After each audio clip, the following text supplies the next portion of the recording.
Bismillahirrahmanirrahim. Assalamualaikum warahmatullahi wabarakatuh. Alhamdulillahirabbil alamin. Nahmadullaha hamdan syakirin, hamdan na'imin, hamdan yuwafi ni'amahu wa yukafi'u mazidah. Ya Rabbana lakal hamdu kama yanbaghi li jalali wajhikal karimi wa azimi sultanik. Asyhadu an la ilaha illallah wa asyhadu anna sayyidana Muhammadar Rasulullah. Allahumma salli ala sayyidina Muhammadin abdika wa rasulikan nabiyil ummi wa ala alihi wa sahbihi wa sallim. Amma ba'du. Jamaah yang dirahmati oleh Allah Subhanahu wa taala, sebelum kita melanjutkan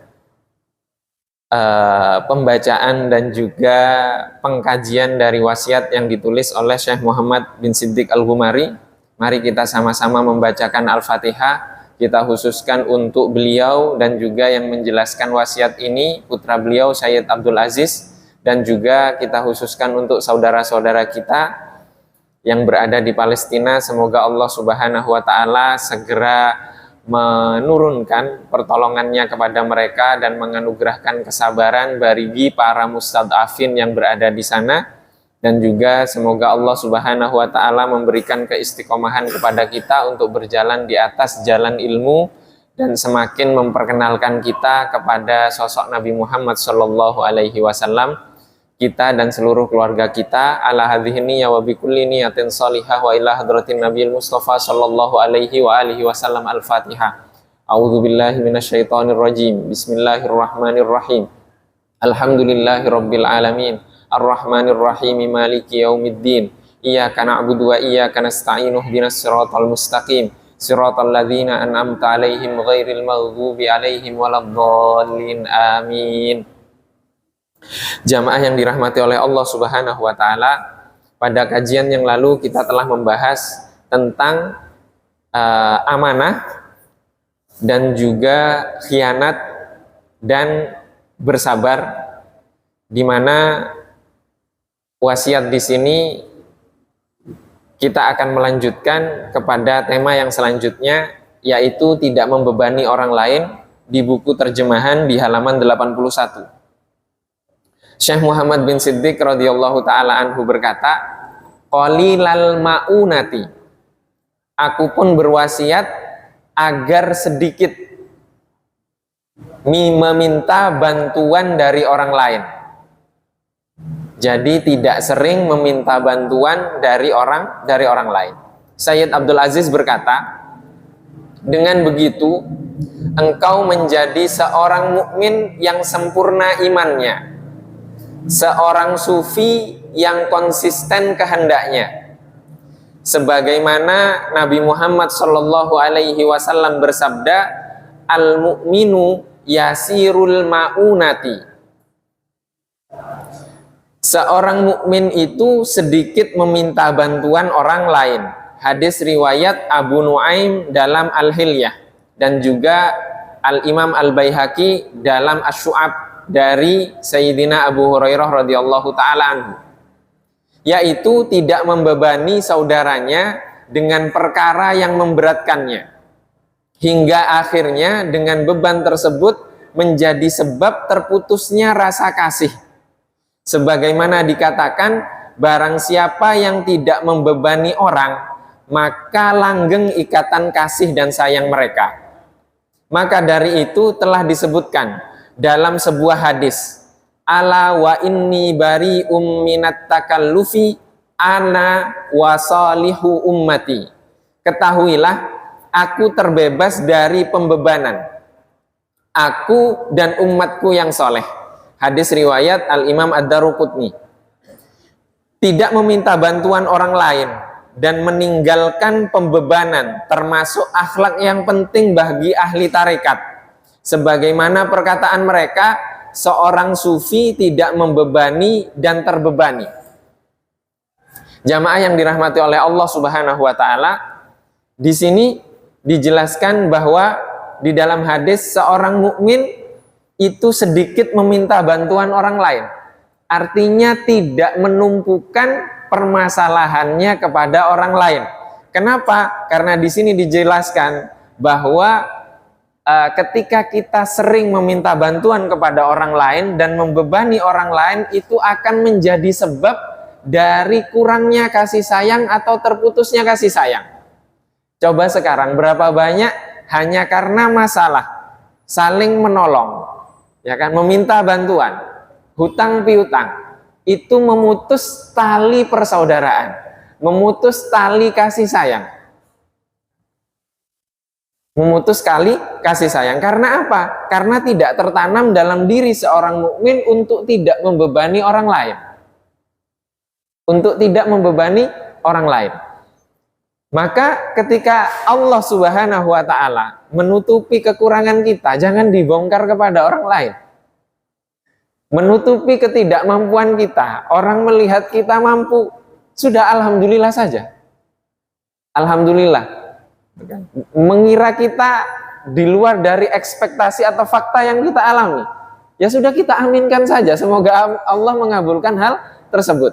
Jangan kemudian kita mengumbar kelemahan kita, ketidakmampuan kita, kemudian kita meminta tolong kepada orang lain, memaksa dan seterusnya sehingga membebani orang lain.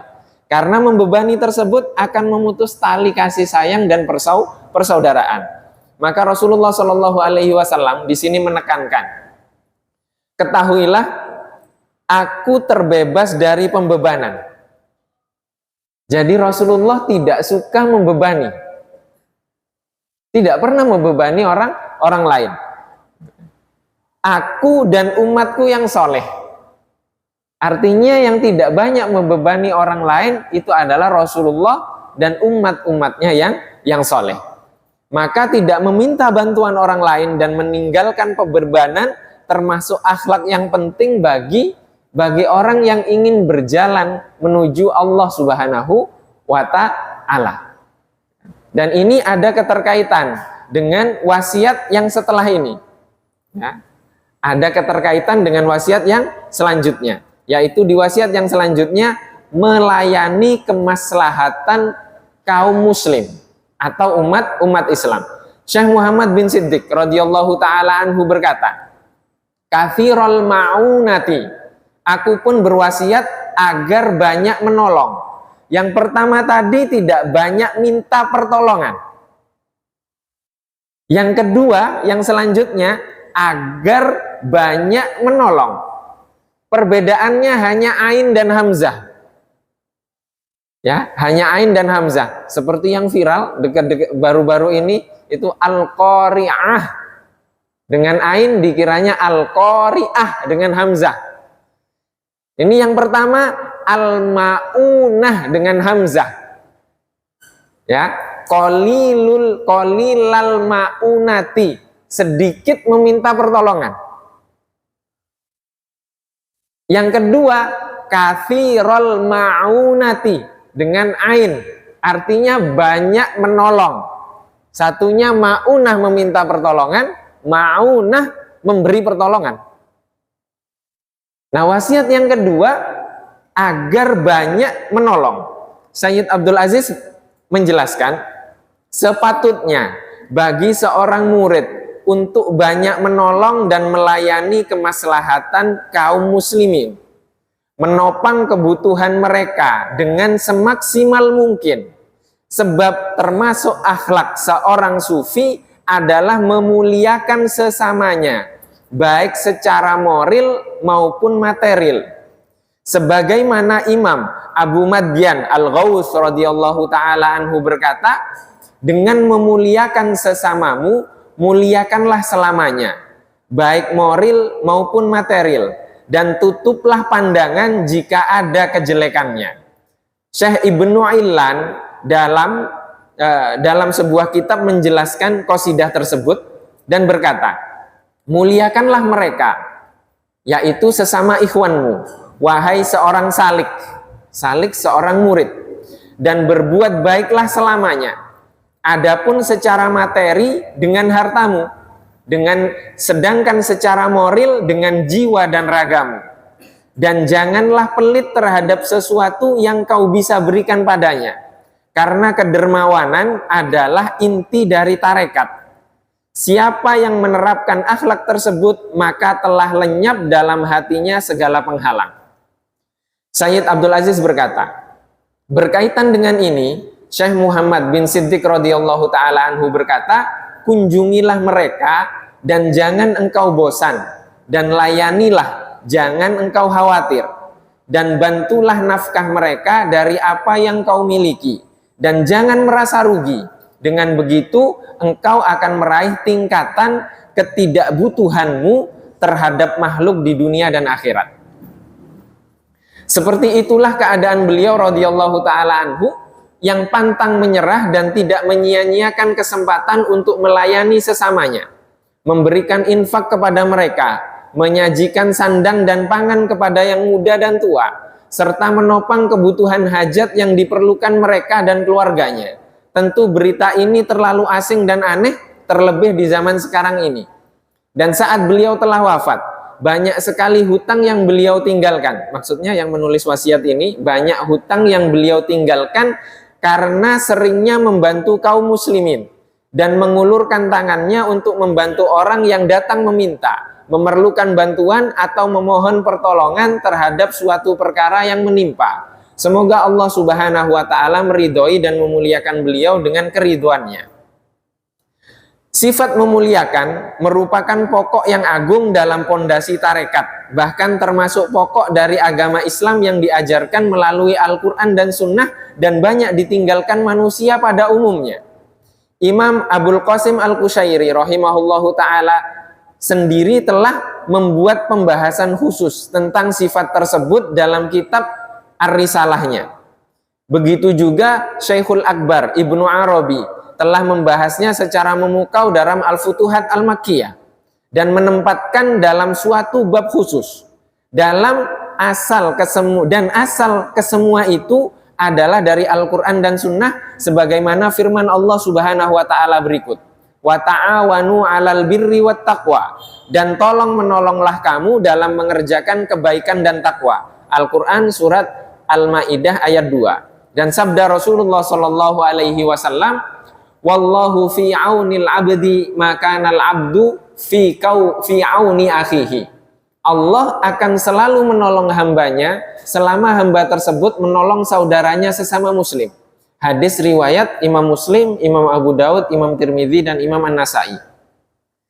Di akhir, seperti itulah akhlak Rasulullah Shallallahu Alaihi Wasallam. Beliau tidak menolak orang yang meminta, juga yang membutuhkan beliau. Jika beliau tidak memiliki sesuatu, maka akan berkata, aku pinjam terlebih dahulu dan aku akan mengganti.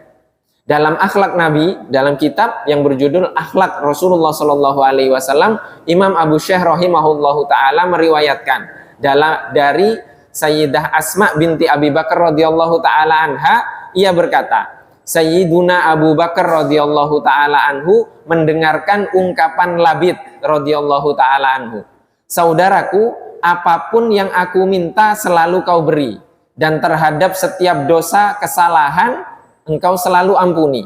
Kemudian Sayyidina Abu Bakar radhiyallahu taala anhu, beliau menjawab, seperti itulah Rasulullah Shallallahu alaihi wasallam. Jamaah yang dirahmati oleh Allah Subhanahu wa taala. Wasiat yang selanjutnya dan sebelumnya sedikit meminta pertolongan. Yang selanjutnya banyak memberikan pertolongan. Ini kalau kita tarik akhlaknya sampai kepada Rasulullah Shallallahu Alaihi Wasallam. Sayyid Muhammad ini, beliau ketika Maroko itu dijajah oleh Prancis dan Spanyol, ada salah satu tentara penjajah ketika itu dari Spanyol, namanya Jenderal Franco. Nanti dicari saja, itu ada. Di buku-buku biografi beliau dijelaskan, dan kami mendengar kisah ini langsung dari cucu beliau. Ketika itu salah satu murid beliau ada yang tertangkap, kemudian masuk ke penjara. Nangis keluarganya, ingin diselamatkan. Sayyid Muhammad kemudian memanggil salah satu penjaga penjara itu, yang masih pangkatnya kecil lah, Franco itu.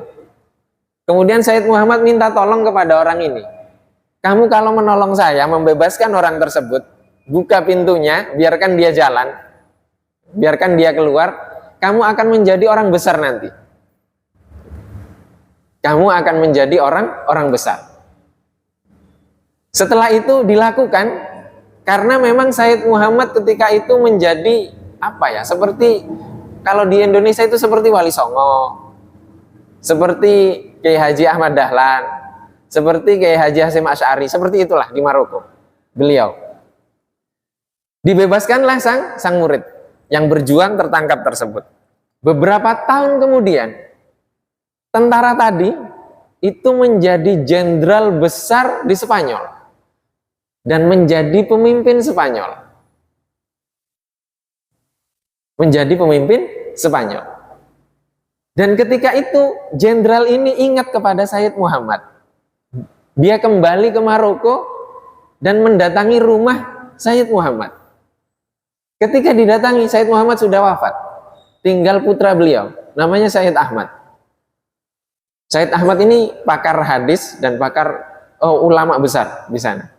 Wajahnya mirip, kemudian diundang ke Spanyol, dibelikan mobil, dibelikan ini, diberikan hadiah banyak.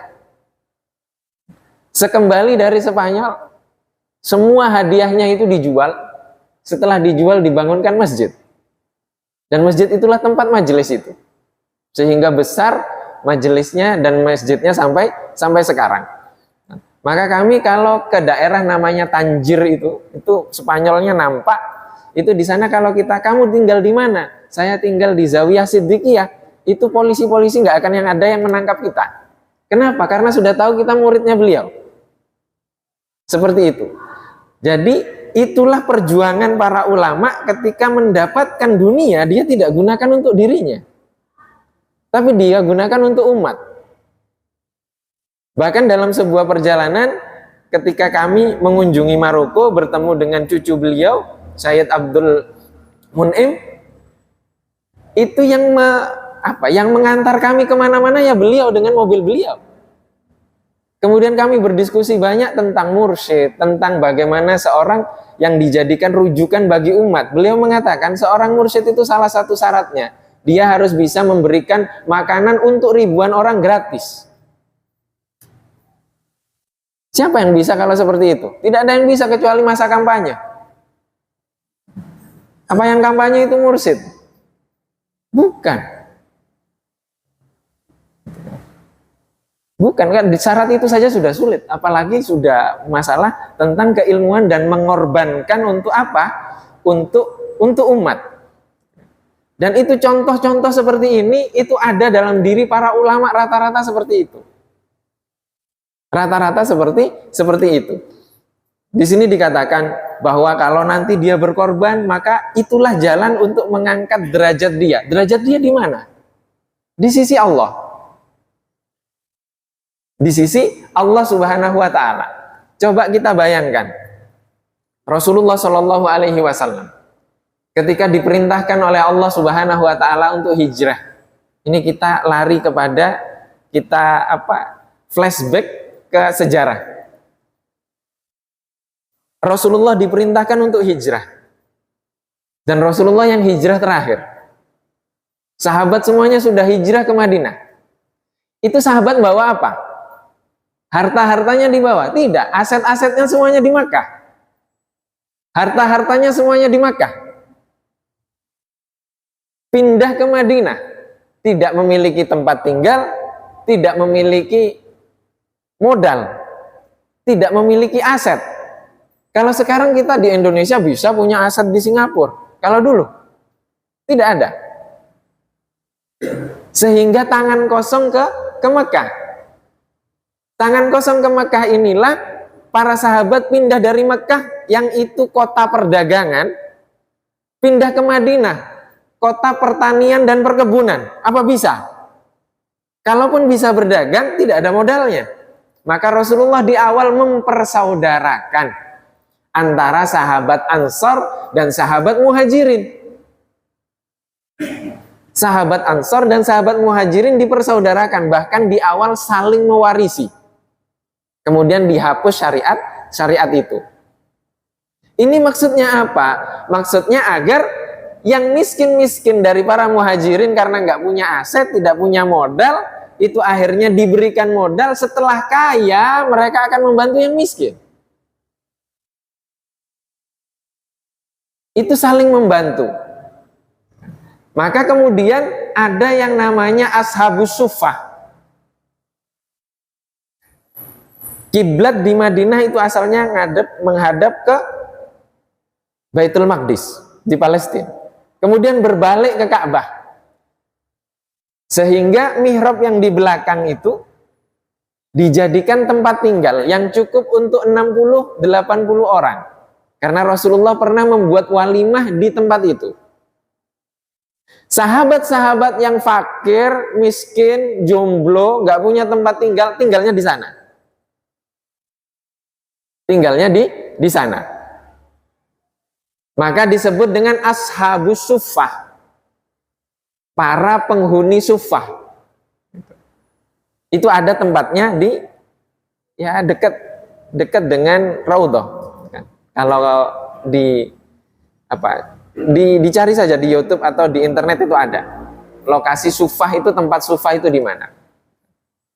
Suffah ini adalah tempat bagi para pendatang atau sahabat yang tidak memiliki tempat tinggal dan tidak memiliki mata pencaharian.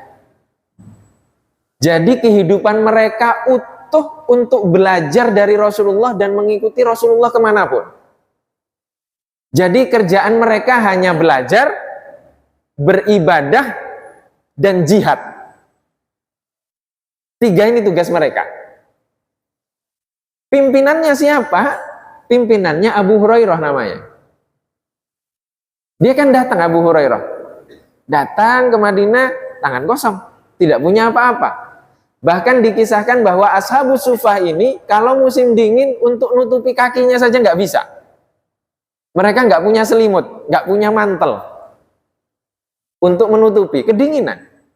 Mereka orang yang fakir miskin, tapi tidak pernah meminta-minta. Bagaimana yang dilakukan oleh Rasulullah Shallallahu Alaihi Wasallam? Setelah selesai sholat Isya, Rasulullah itu memanggil para sahabat. Ayo sahabat-sahabat yang punya makanan siapa? Gitu kan? Yang kaya-kaya itu punya makanan. Saya Rasulullah. Cukup untuk berapa orang? Yang cukup untuk 6 orang, bawa 8 orang. Pokoknya dilebihkan. Yang cukup untuk 4 orang, bawa 6 orang. Bawa seterusnya. Bawa. Jadi satu untuk 2 orang, 1 porsi untuk 2 orang. Terus seperti itu. Jadi setiap Isya Rasulullah mengumumkan, siapa yang punya makanan lebih, dibagikan, diajak sahabat-sahabat Ashabus Suffah itu. Yang tidak kebagian diajak oleh Rasulullah untuk ke rumahnya makan apa yang ada. Kalau bahasa sekarang ini siapa? Ini ya beasiswa. Beasiswa untuk anak-anak yang tidak mampu. Karena apa? Karena kalau mereka nggak dapat beasiswa, mereka tidak akan sekolah. Mereka tidak akan makan. Mereka tidak akan belajar. Kalau tidak ada Abu Hurairah, berapa banyak hadis yang tidak sampai kepada kita? Sebagian mereka akhirnya dapat modal untuk bisnis. Akhirnya kaya raya, sudah nggak dapat lagi, justru membiayai. Terus seperti itu sudah ada dasarnya di masa Rasulullah Shallallahu Alaihi Wasallam. Maka terkadang Ashabus Suffah ini ya Rasulullah tidak makan, ya mereka tidak makan. Mereka tidak makan. Lah di mana akhlak yang seperti ini di masa kita sekarang? Maka ketika ada sedekah, Rasulullah akan memberikan kepada Ashabus Suffah ini seluruhnya. Seluruhnya. Kalau sedekah, karena Rasulullah tidak boleh menerima sedekah. Tapi kalau hadiah, maka akan dibagi. Rasulullah akan dapat sebagian, Ashabus Suffah dapat sebagian. Kemudian ada kisah seorang menghadiahkan budak kepada Rasulullah Shallallahu Alaihi Wasallam. Sayyidah Fatimah datanglah ke Rasulullah. Kenapa datang ke Rasulullah? Karena Sayyidah Fatimah lelah di rumah melakukan pekerjaan rumah. Beliau butuh pembantu, beliau butuh budak. Karena Rasulullah baru dapat budak, Sayyidah Fatimah datang ngomong ke sang ayah, pengen meminta budak tersebut untuk keluarganya. Apa jawaban Rasulullah? Kalau budak ini aku berikan kepadamu, Ashabus Suffah itu makan apa? Kata Rasulullah. Akhirnya budak ini dijual oleh Rasulullah, uangnya diberikan ke Ashabus Suffah. Sekarang ada yang seperti ini, mengutamakan orang yang membutuhkan daripada keluarganya, karena itu bukan kebutuhan primer bagi sang putri. Sayyidah Fatimah itu bukan hanya putri Rasulullah, tapi juga ibundanya Rasulullah. Karena Sayyidah Khadijah wafat, yang melakukan tugasnya Sayyidah Khadijah merawat Rasulullah adalah Sayyidah Fatimah. Ini pendidikan Rasulullah kepada Sayyidah Fatimah. Kalau anak kita sekarang, atau kita lebih mengutamakan orang-orang yang lebih membutuhkan daripada keluarga kita, kita cukupkan saja. Yang protes tidak hanya istri, orang tua kita pun akan protes, mertua pun akan protes, semuanya akan protes. Oh, kamu tidak mengutamakan keluarga. Apakah Rasulullah tidak mengutamakan keluarga?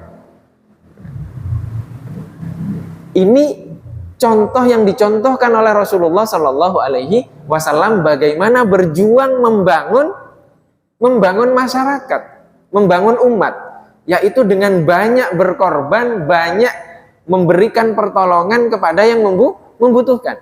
Tapi kita juga sulit sekarang, di masa sekarang. Kita lihat sekarang kalau Idul Adha, nyembelih, itu sudah drop-dropan yang untuk ngambil. Keliling dari masjid sini, terus ke masjid sana. Ternyata ada pengepulnya, daging itu dijual dengan murah. Itu bagaimana? Ternyata masyarakatnya pun belum ada pendidikan yang mumpuni tentang penyerataan, gitu kan, pembagian hal yang tersebut. Coba sebentar lagi dekat Ramadan, akan banyak yang menginap di masjid kemudian tidak punya uang untuk pulang begini, ternyata pindah-pindah dari satu masjid ke masjid yang lain. Ternyata itu menjadi mata pencaharian. Kita juga sulit sekarang. Artinya kita butuh manajemen yang bagus untuk memberikan apa? Memberikan pertolongan, bantuan kepada umat yang membutuhkan ini. Karena apa? Karena kalau kita salah memberi, kita akan memberikan kepada yang tidak membutuhkan. Tapi karena kehati-hatian juga, ada yang membutuhkan malah kita tolak. Itu sulit. Itu sulit. Maka kita butuh kejelian dan juga butuh mencontoh bagaimana Rasulullah Shallallahu Alaihi Wasallam membangun. Inilah makom, inilah kedudukan bagaimana Rasulullah Shallallahu Alaihi Wasallam berkorban untuk umat ini, membagikan seluruhnya. Bahkan jatah yang beliau berikan kepada istri-istri beliau, ketika ada orang yang meminta pertolongan, jatah itu beliau sedekahkan. Sehingga kemudian ada beberapa istri beliau yang ingin meminta lebih urusan dunia, tapi akan dikabulkan dengan syarat diceraikan oleh Rasulullah. Karena apa? Karena harus ridho. Ridho artinya mungkin tidak, Rasulullah itu tidak selamat di dunia, mustahil. Wallahu ya'simuka minan nas. Allah akan melindungimu dari manusia. Artinya Rasulullah sudah dilindungi. Mustahil risalahnya Allah Subhanahu wa taala, misinya Allah itu tidak sempurna kemudian Rasulullah terbunuh, Rasulullah celaka, Rasulullah kelaparan, itu mustahil. Mustahil itu kepada Rasulullah Shallallahu Alaihi Wasallam. Maka inilah contoh akhlak dari Rasulullah Shallallahu Alaihi Wasallam tentang memberikan pertolongan kepada orang lain, memberikan pertolongan kepada umat Islam ini. Bahkan Syekh Mutawalli As-Sa'rawi pernah mengatakan bahwa seandainya semua orang yang kaya dari umat Islam ini mengeluarkan zakatnya, maka tidak akan ada orang miskin. Itu Syekh Mutawalli As-Sa'rawi mengatakan demikian. Artinya masih banyak orang-orang yang tidak mengeluarkan zakat. Masih banyak orang-orang yang tidak mengeluarkan zakat. Atau zakatnya sudah diserahkan tapi belum disalurkan. Numpuk. Padahal yang membutuhkan itu banyak. Yang membutuhkan itu banyak.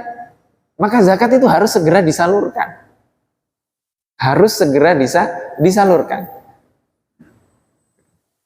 Agar apa? Agar yang membutuhkan itu sudah terpenuhi kebutuhannya. Terpenuhi kebutuhannya. Ini contoh semuanya ada dalam diri Rasulullah Shallallahu Alaihi Wasallam. Jadi Rasulullah Shallallahu Alaihi Wasallam di tema yang sebelum ini yaitu bersabar dalam cobaan. Sekarang sedikit meminta pertolongan. Kemudian memperbanyak memberikan pertolongan. Itu adalah contoh semuanya dari Rasulullah Shallallahu Alaihi Wasallam. Yang sempurna ada di Rasulullah Shallallahu Alaihi Wasallam. Sebagaimana kita kisahkan sebelum ini, kita kaji sebelum ini, bahwa apa? Bahwa Allah Subhanahu Wa Taala itu yang menciptakan dunia ini, yang menciptakan manusia, ya, yang menciptakan manusia. Sang pencipta ini membuat manual agar ciptaannya ini tidak salah menggunakan ciptaan tersebut. Manualnya namanya Al-Quran. Manual ini tidak bisa diinstal kalau bahasa kita. Jadi softwarenya itu tidak bisa diinstal di barang ciptaannya, yaitu manusia. Kecuali Allah memberikan contoh dulu. Seperti sekarang Android. Apa HP yang paling mutakhir lah sekarang? Apa? Samsung Flip atau iPhone? Gitu kan? Yang terbaru. Itu semuanya Allah ini memberikan contoh hardware. Hardware itu perangkat keras yang paling sempurna. Ciptaannya adalah Nabi Muhammad. Kemudian software Al-Quran itu diinstal oleh Allah dalam diri Nabi Muhammad, itu yang paling sempurna. Setelah itu ada virus. Itu kan. Ada apa masuk ke WhatsApp itu yang kalau diklik hilang semua isi rekeningnya. Ya kan? Itu virus-virus itu. Sama kita, tubuh kita juga seperti itu, virus. Tapi bagaimana memahami Al-Qur'annya? Memahami Al-Qur'annya itu ya seperti Rasulullah mengaplikasikan Al-Qur'an dalam kehidupan. Jadi kalau kita sebelum ini di Bidayatul Hidayah belajar tentang sholat, kemudian hadisnya telah kita banyak ketahui, shollu kama ra'aitumuni usolli. Sholatlah kalian sebagaimana kalian melihat aku sholat. Masalah sholat saja kita bertengkar. Perbedaan tata cara pelaksanaan sholat, tengkar kita. Semuanya merasa paling benar.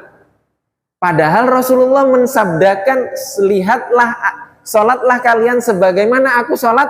Harusnya kita kiaskan ke hal yang lain. Di sini apa? Di sini sabar.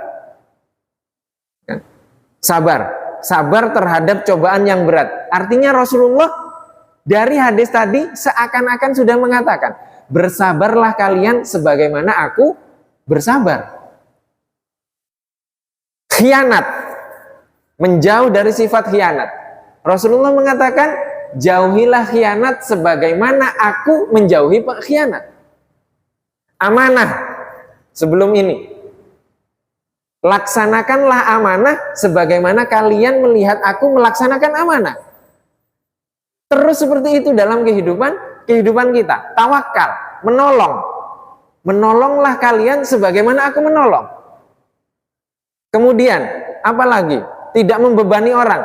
Jadilah kalian, Rasulullah itu sebelum wafat, ketika Rasulullah wafat, baju perangnya itu masih digadaikan ke orang Yahudi. Apa iya kalau Rasulullah nulis proposal ke Sayyidina Abu Bakar nggak dikasih? Mustahil. Rasulullah kalau ngeluh pasti diberikan. Tapi karena Rasulullah tidak mengeluh, Rasulullah lebih memilih menggadaikan. Kan begitu. Sekarang banyak orang mengatakan kredit itu haram.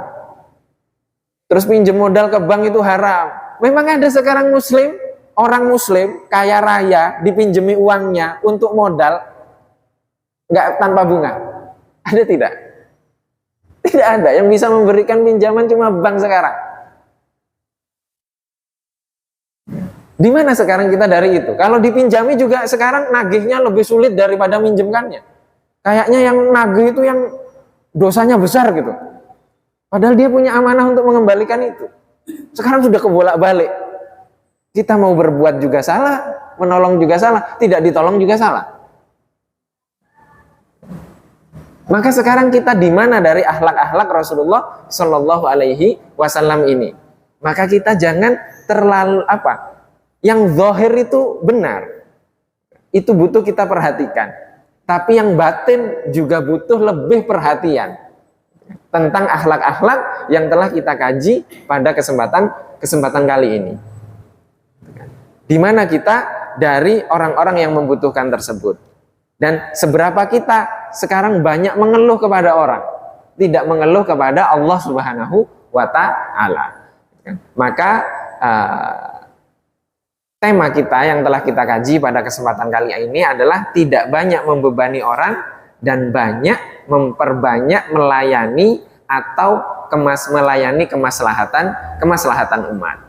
Dan semoga Allah Subhanahu wa Ta'ala memberikan kita kemampuan untuk tidak banyak berkeluh kesah kepada orang dan tidak banyak meminta pertolongan kepada orang, tapi meminta pertolongan kepada Allah Subhanahu wa Ta'ala, sehingga kemudian Allah memberikan kemampuan kepada kita untuk memenuhi segala kebutuhan-kebutuhan, baik kebutuhan lahir ataupun kebutuhan batin kita. Dan juga semoga Allah Subhanahu wa Ta'ala memberikan kemampuan kepada kita untuk banyak melayani umat, melayani kemaslahatan umat Islam ini tanpa ada pamrih dan tanpa ada harapan-harapan yang lainnya, sehingga kemudian Allah akan membukakan pintu-pintunya bagi kita dan kemudian Allah mempertemukan kita dengan Nabi Muhammad Shallallahu Alaihi Wasallam di dunia sebelum di akhirat, insya Allah. Ini saja yang dapat kita kaji pada kesempatan kali ini.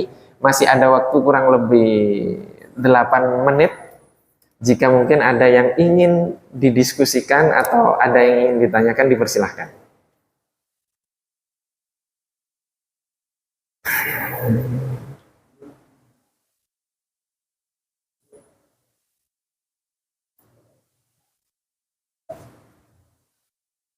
Pas.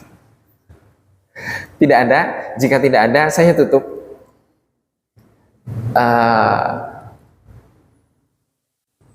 Tema yang kita kaji pada malam Jumat ini temanya sebenarnya tasawuf, atau kita kenal dengan sufi. Ya. Sufi itu ya seperti ini. Ya. Sufi itu seperti ini. Sufi itu bukan yang sakti. Sufi itu bukan yang meninggalkan sholat. Sufi itu bukan orang-orang yang mengetahui sesuatu yang akan datang. Bukan hanya itu.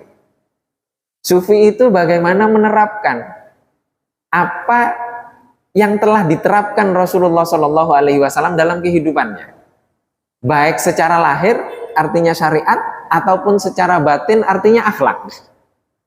Akhlak-akhlak yang kita kaji tadi itulah sufi. Itulah sufi. Maka umat Islam itu paling suka diceritakan tentang sesuatu yang keluar dari kebiasaan. Maka kalau cerita tentang mukjizat-mukjizatnya Rasulullah, karomah, itu mereka suka. Tapi apakah itu bisa didapatkan tanpa melakukan syariat, tanpa hatinya bersih? Tidak mungkin. Tidak mungkin. Maka kalau ada sufi, ada orang pelaku tasawuf, tapi dia tidak sholat, tidak apa-apa tidak sholat. Tapi syaratnya satu, boleh meninggalkan sholat, itu syaratnya satu, yaitu bisa seperti Rasulullah Shallallahu Alaihi Wasallam. Apa yang harus kita miliki agar kita tidak sholat? Ini kisahnya. Rasulullah, nggak tahu saya pernah ceritakan atau tidak. Rasulullah pernah tidur di pangkuan Sayyidina Ali. Itu sudah masuk waktu asar. Kemudian Sayyidina Ali tidak berani membangunkan Rasulullah. takut mengganggu ketenangan Rasulullah dan tidak mau menyakiti Rasulullah. Itu bentuk kecintaan. Sampai kemudian apa?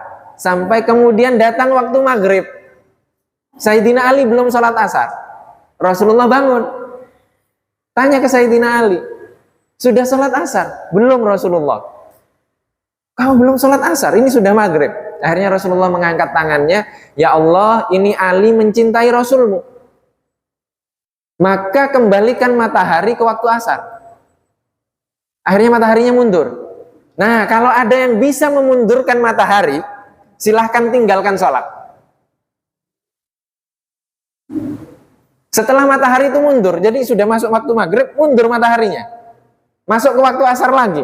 Terus Sayyidina Rasulullah ngomong, Ali sekarang sholat asar. Nah, kalau ada yang bisa seperti itu, silahkan tinggalkan sholat. Tidak ada, karena itu mujizatnya Rasulullah. Mungkin tidak terulang. Tidak terulang. Kalau bisa seperti ini, silahkan tinggalkan sholat. Silahkan tinggalkan sholat. Jangan memundurkan matahari.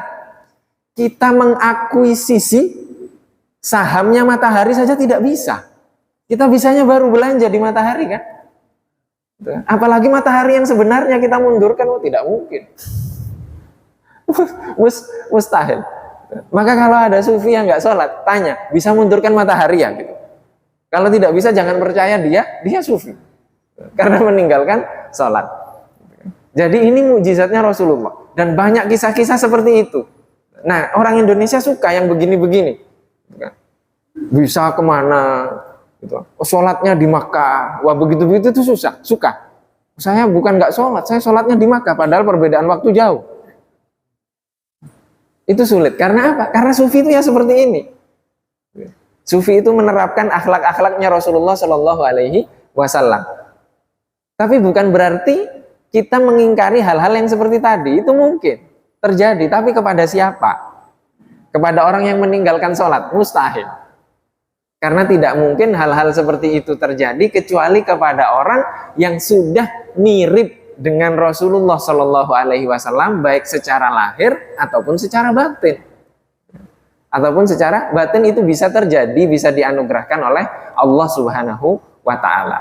Wallahu wa rasuluhu a'lam. Semoga Allah Subhanahu wa Ta'ala semakin membersihkan lahir kita, membersihkan batin kita dari selain Allah Subhanahu wa Ta'ala. Ini saja yang dapat kita kaji pada kesempatan kali ini. Mohon maaf apabila ada kekurangan. Wabillahi taufiq wal hidayah wa ridho wal inayah. Wassalamualaikum warahmatullahi wabarakatuh.